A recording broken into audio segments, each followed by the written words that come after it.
Lonely rancher agreed to mail-order bride. The woman stepped off the train with a baby.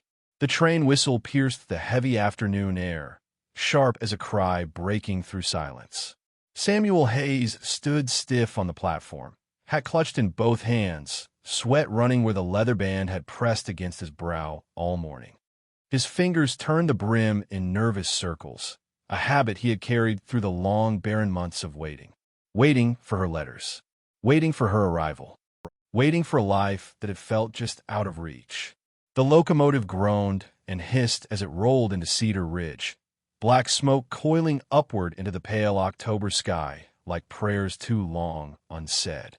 Samuel had been at the station nearly an hour early, though the train was not due until 3. Time dragged when a man had been alone too long. Minutes stretched into hours, hours into aching days. That morning he had shaved carefully with his father's old razor, the bone handle polished smooth by 2 generations. The mirror showed him a face he barely knew anymore. Clean jaw, neat hair, eyes holding a spark he thought was gone. Perhaps it was hope, or the fragile shadow of it. For 4 months her letters had come, Margaret's handwriting steady and precise, as if she gave weight to every word.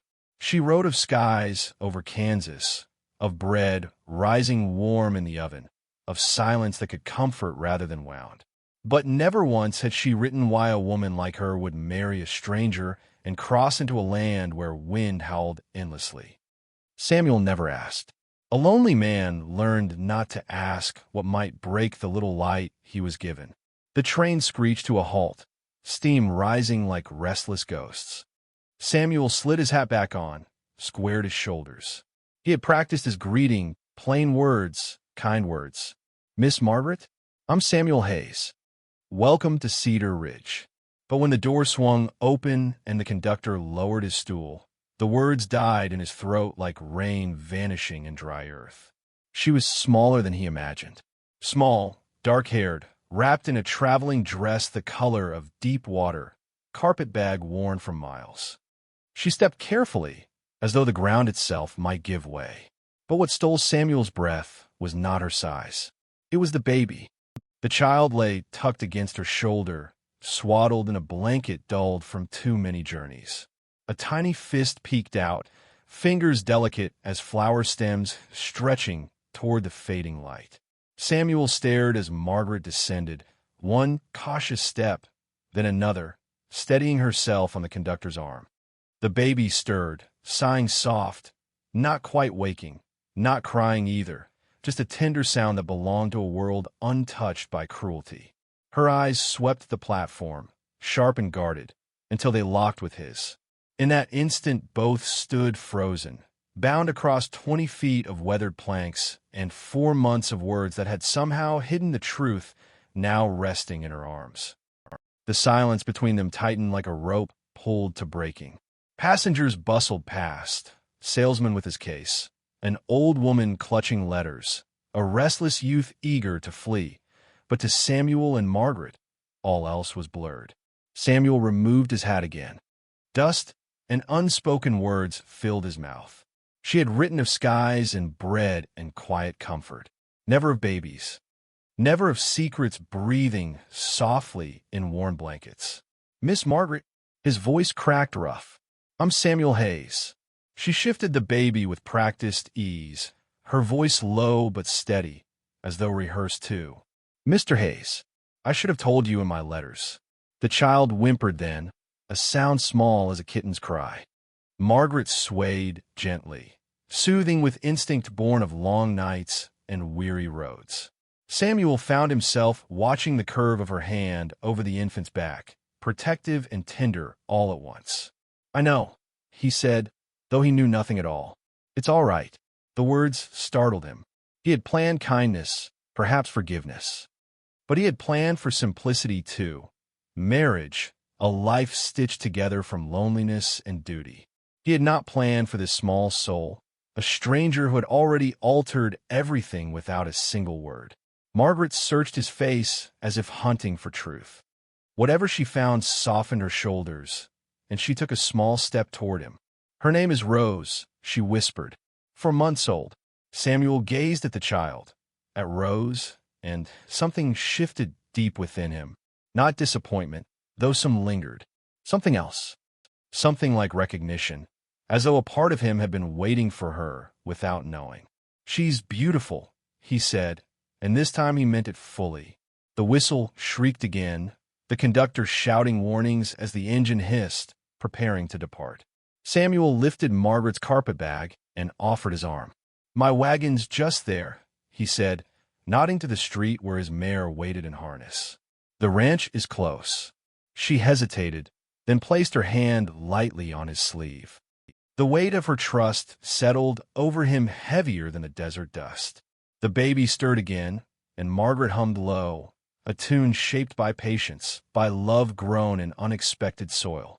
At the wagon, Samuel helped her up. As he did, one thought pressed into his mind. If a secret this great had traveled hidden in her letters, what other truths might lie folded within the days to come, waiting to be revealed like unopened pages of a story that was only beginning. The wagon wheels rattled over every rut and stone between Cedar Ridge and the Hayes Ranch, yet Margaret never complained. She cradled Rose against her chest, one hand curved protectively around the baby's head, steadying her from the jolts. Samuel kept his eyes fixed on the road ahead, but often they betrayed him, stealing glances at the two fragile lives beside him, lives that had stepped off the train and rewritten his world without permission. The silence between them was not yet easy, but it wasn't harsh either. It was a silence shaped by caution, by two strangers trying to understand how to share the same space. Margaret's eyes drifted across the land, as if she were reading a secret story written in hills and sky. Sometimes her head tilted slightly, as though the earth itself whispered truths she needed to learn. When the wagon crested the ridge overlooking Hayes Valley, Samuel pulled back on the reins. He always stopped here, though he had never explained why. From this height, his father's ranch appeared as it once had in memory, small but certain, carved from stubborn wilderness and held together by grit and hope. "There it is," he said softly, and pride crept into his voice before he could stop it.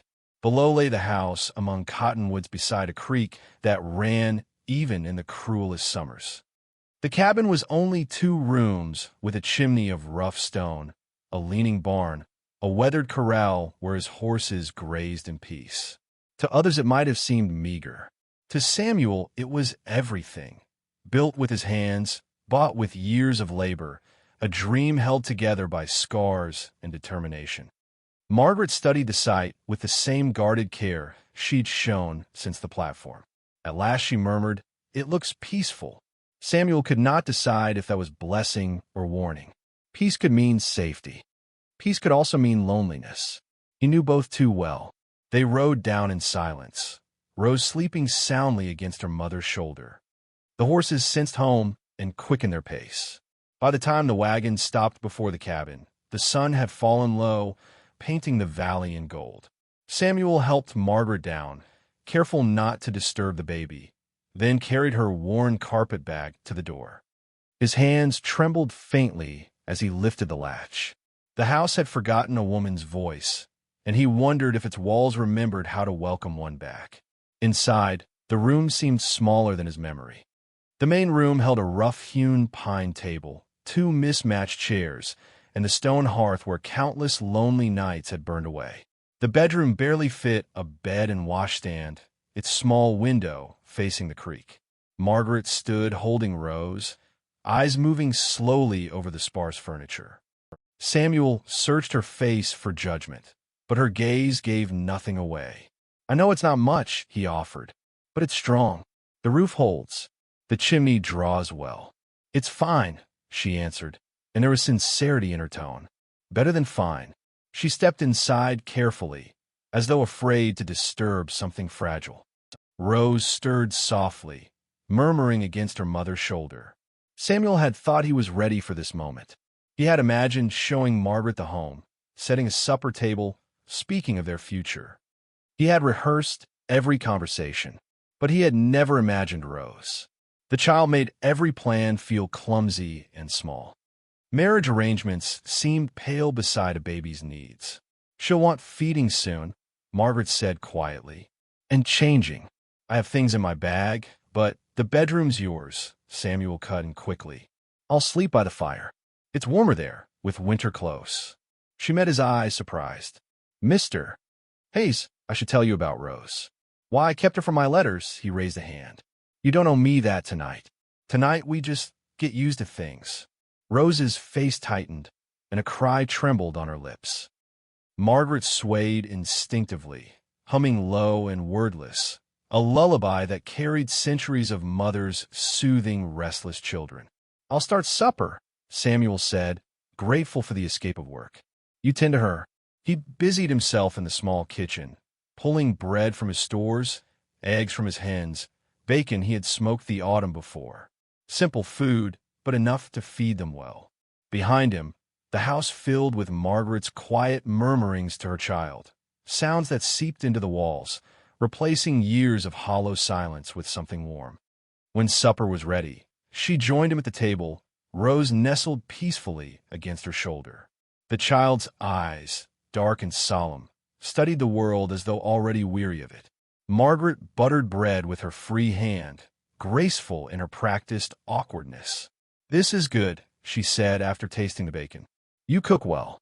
Had to, he replied simply. It was that or starve. A small smile flickered across her face.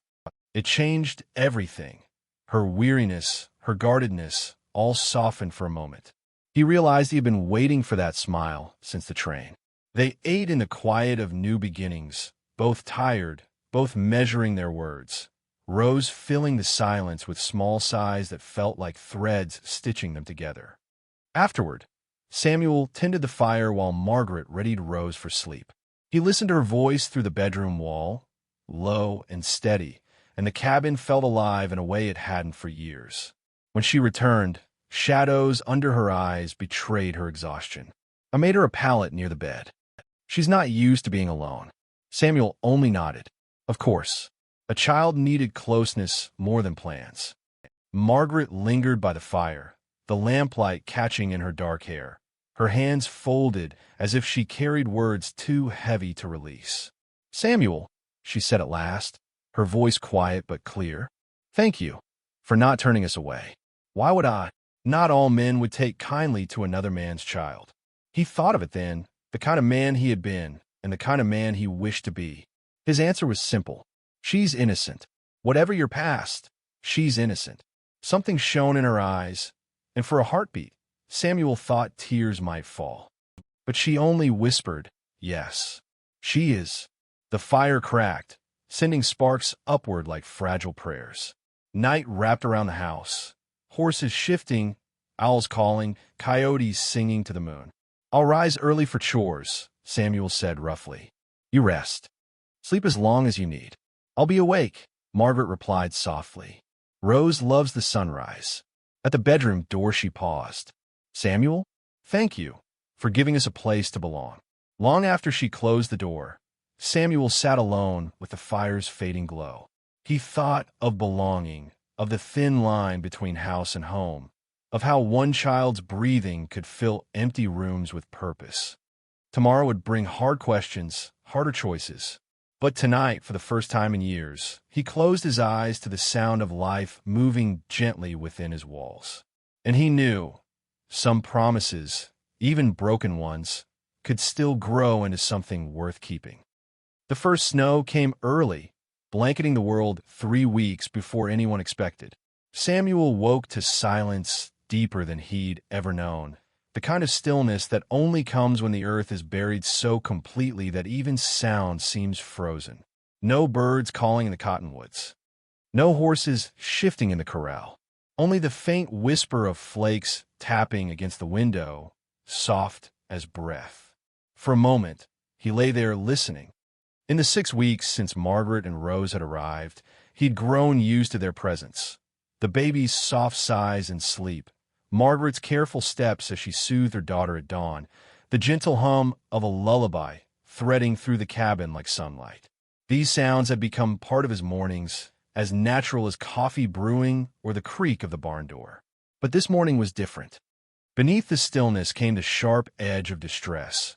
Rose's insistent cries and Margaret's hushed voice, tight with worry. Samuel dressed quickly and stepped outside, boots sinking into snow already past his ankles. The cold bit his skin like needles, clean and sharp, the storm heavy with a weight that promised to stay. He fed the horses, checked the cattle huddled close to the barn, each breath fogging the air until his hands turned numb. By the time he stomped the snow from his boots and pushed back inside, the warmth struck him like a benediction. Margaret stood at the stove, wrapped in a shawl, her face drawn with fear. Rose wailed in her arms, her cheeks flushed and eyes unfocused. "She's been crying for an hour," Margaret whispered, not meeting his eyes. "She feels hot. She won't take her milk." Samuel's chest tightened. He had never known much about sick children, but the fear in Margaret's voice was a sound he recognized. It was the same desperate tone his mother once used when his little sister burned with fever. Some fears never changed, whether you live in a grand house or a cabin on the edge of nowhere. "Let me try," he said softly, the words surprising even himself. Margaret hesitated, then slowly handed Rose to him. The baby's body burned against his chest, her tiny fist gripping his shirt with surprising strength. He rocked her gently, his voice lowering to the same tone he used with wild horses. "Easy now, little one," he murmured. "You're not alone." To Margaret's astonishment, Rose quieted, not completely, but enough to settle against him. Her breathing eased, her cries softening into tired whimpers. "She likes you," Margaret said, a fragile mix of relief and wonder in her voice. Samuel glanced at her. "Mama always said babies can tell who cares for them. They don't need words to know." That day passed in a rhythm of shared worry and unexpected closeness. Samuel built up the fire while Margaret prepared warm cloths, and together they took turns soothing Rose. By afternoon, her fever broke, her small body finally sinking into peaceful sleep inside the little crib Samuel had pieced together from apple crates and quilts. Outside, the storm deepened, sealing them away from the world. "We'll be snowed in a while," Samuel said, gazing at the endless white beyond the windows. "A week, maybe more." Margaret surprised him with a small nod. "Good. Rose needs warmth, and I think I need the quiet." That evening, while the baby slept, they sat together by lamplight, Samuel mending leather, Margaret darning socks. The simple work drew them closer, the silence between them no longer heavy, but gentle, like two people breathing in rhythm. "You're good with her," Margaret said suddenly, her voice low. "Better than I ever expected." "Most men wouldn't," she trailed off. Samuel set down his bridle, studying her face. "She's yours," he said. "That makes her family." The word hung in the air, heavier than either of them expected. Margaret looked at him for a long moment, and then, at last, she smiled. A real smile, not shadowed by fear. "Family," she repeated softly, as though tasting it for the first time. The days that followed flowed with quiet grace. Samuel rose early to tend the animals, returning to the smell of bread and coffee. Margaret moved easily around the kitchen, Rose nestled against her, the baby now stronger, her laughter filling the house. They spoke more freely, trading stories by firelight. Margaret told him of Kansas, of loss and loneliness, of finding her own way in a world that gave her little mercy. Samuel shared memories of his father, of reading the land, of the silence that could swallow a man whole if he wasn't careful. One thing they never spoke of was Rose's father. The unasked question lingered, but Samuel never pressed. He knew some truths revealed themselves only when the time was right, like seeds waiting on spring. But one morning, as dawn crept pale against the snow, Margaret finally broke the silence. She set down her sewing and looked at Samuel with tired but steady eyes.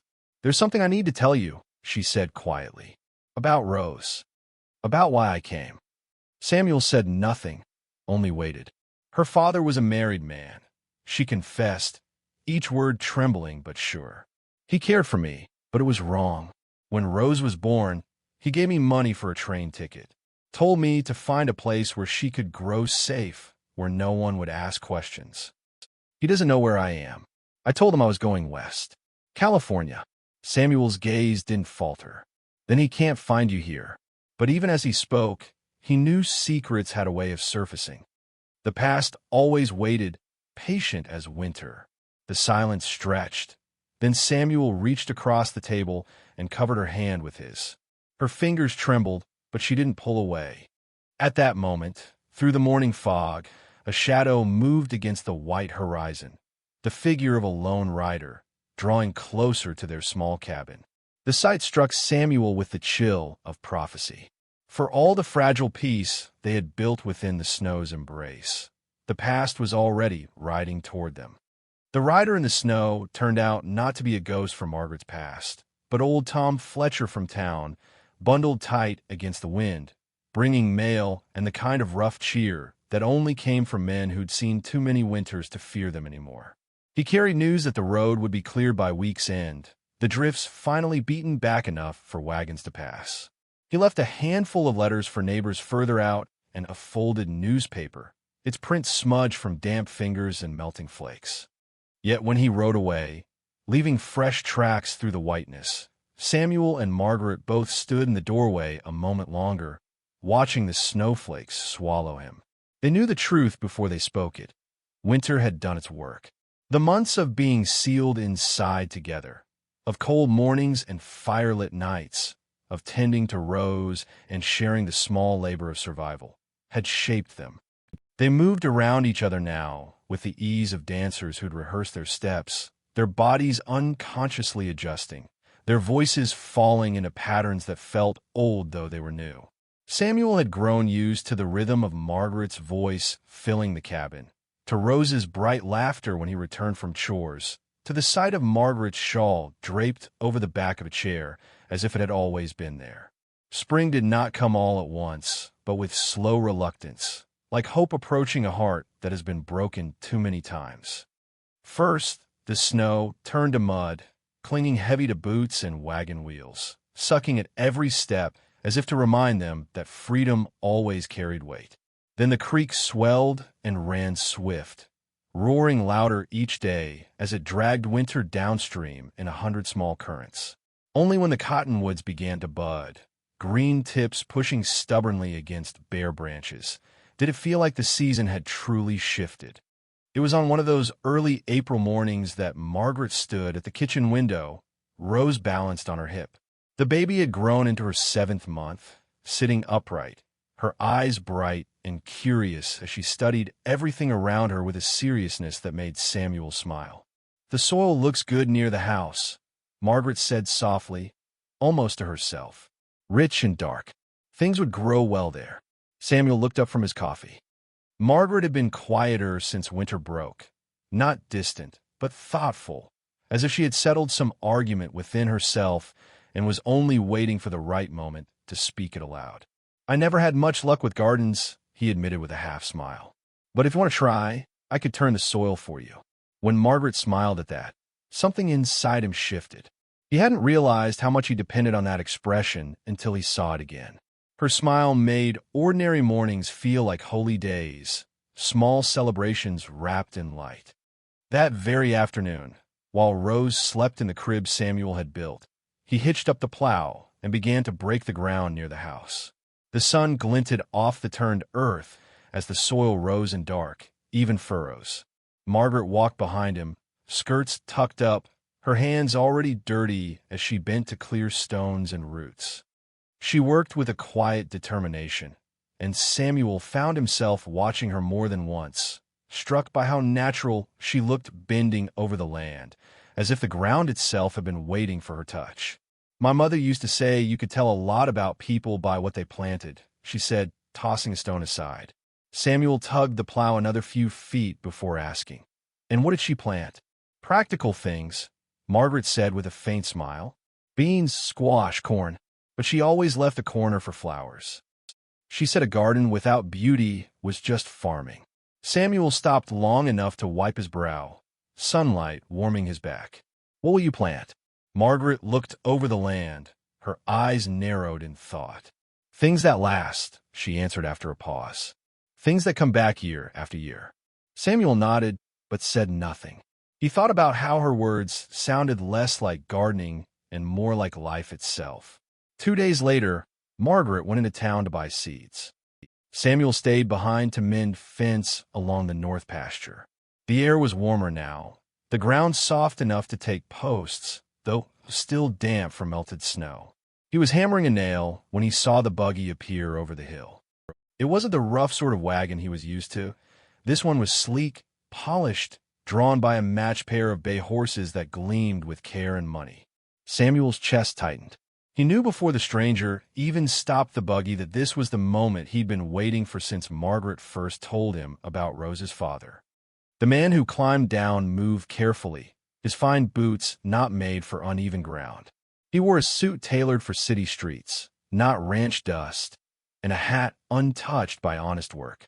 His face bore lines of age and worry, though he carried himself with a dignity that spoke of education and wealth. "Mr. Hayes."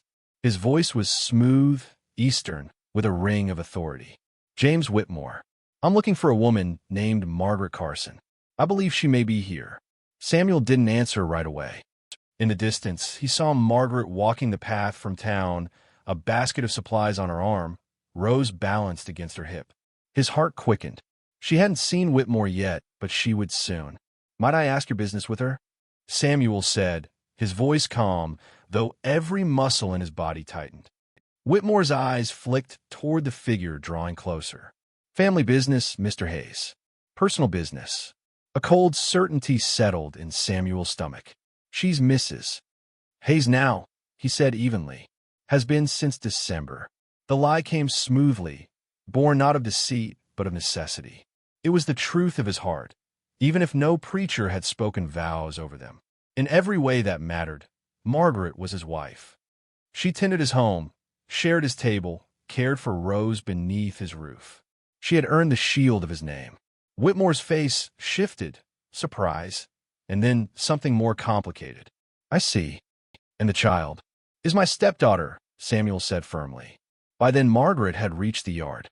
She stopped when she saw the stranger, her steps faltering. Rose stirred uneasily in her arms. "James," she said, her voice soft with disbelief. Whitmore removed his hat. "Hello, Margaret. You look well." Samuel watched as a flood of emotions crossed her face. Fear, sorrow, anger, and something dangerously close to tenderness. Rose began to fuss, as if echoing her mother's turmoil. "What are you doing here?" Margaret asked, steadying her voice though Samuel could hear the cost of it. "I came to see if you were safe," Whitmore said. His voice cracked slightly, betraying the weight behind his words. "To know if you had what you needed." "We're fine," Margaret said, shifting Rose to her other hip protectively. "We have everything we need." Whitmore's eyes wandered over the ranch, the freshly turned garden, the washing strung on the line, the careful order that spoke of family life. His shoulders sagged under the truth of what he saw. "Margaret," he said quietly, "I made mistakes. Terrible ones. But my wife, she passed last winter. Things are different now. We could start again. You, me, Rose. We could be a family." His words lingered, heavy as smoke, choking the air between them. Samuel's fists clenched at his sides. Every instinct screamed to push Whitmore back into his fine buggy and drive him off his land. But he didn't move. This was not his choice to make. It was Margaret's. Margaret's eyes filled, but her voice stayed steady. "Rose is happy here. She knows Samuel's voice. She reaches for him when he comes in from chores. She's never done that with anyone else." Whitmore's face crumpled. "Margaret, please, you're right," she interrupted, sharper now. "You have no right." She walked past both men, Rose pressed tight against her chest, the child's cries rising in the tense silence. At the door, she paused, looking back. "James, I'm grateful for what you gave us, the ticket, the chance to start fresh. But Rose has a father now, a man who holds her when she's sick, who makes her laugh, who will be there for her first steps. That is more than blood. That is more than regret." Whitmore bowed his head, his hat twisting in his hands. Finally, he nodded. "I'm glad she's safe," he said softly. "I'm glad she's loved." He climbed back into his buggy and drove away, the polished wheels cutting sharp lines into the dirt road until distance swallowed him. Samuel found Margaret later in the garden, kneeling in the turned soil with seeds in her hands. Rose sat in a basket nearby, watching with solemn eyes. Margaret's fingers trembled as she worked, but she kept planting, pressing each seed into the earth as though staking her claim on the future. "Beans," she murmured. "They'll climb the poles and make shade for the lettuce." And here, she moved to another row, marigolds. "My mother's flowers. They come back every year." Samuel knelt beside her. She offered him a handful of seeds, small and wrinkled, unremarkable until they were given the chance to grow. He pressed them into the soil with care, feeling the weight of the moment. "Margaret," he said softly, "what you told him about Rose having a father. Did you mean it?" Her hand stilled. When she lifted her face to his, her eyes shone with tears she no longer tried to hide. "I meant if you did." Samuel reached for her hand, rough from work yet delicate in his grasp. Together they pressed the last seeds into the earth, covering them with soil that promised renewal. Around them stretched the land Samuel had tended with loneliness for years, now finally ready to bear something greater than crops. Rose gurgled happily from her basket, reaching toward a butterfly that danced above the rows of planted earth. Samuel watched her tiny hands stretch toward life and light, and he understood that this was what he had been working toward all along. Not just survival, not just land, but family. He looked at Margaret, at the dirt beneath her nails, the hope in her tired smile, and he knew the truth as surely as he knew how to read the sky for storms. Sometimes the greatest courage wasn't in chasing horizons, but in staying, to tend what you'd planted, to protect what had grown, to love what had taken root in the ground beneath your feet. "Then I mean it too," he said simply. And together they planted the beginning of a life that would return year after year, like the marigolds Margaret promised, bright against the soil, faithful as spring. So that's the story for today. If you enjoyed this, don't forget to like, share, and subscribe to our channel for more amazing stories. On a scale of 10 to 0, how would you rate this story? And let us know in the comments where you're watching from. We'd love to know. We'll see you in the next video. Until then, stay happy and take care.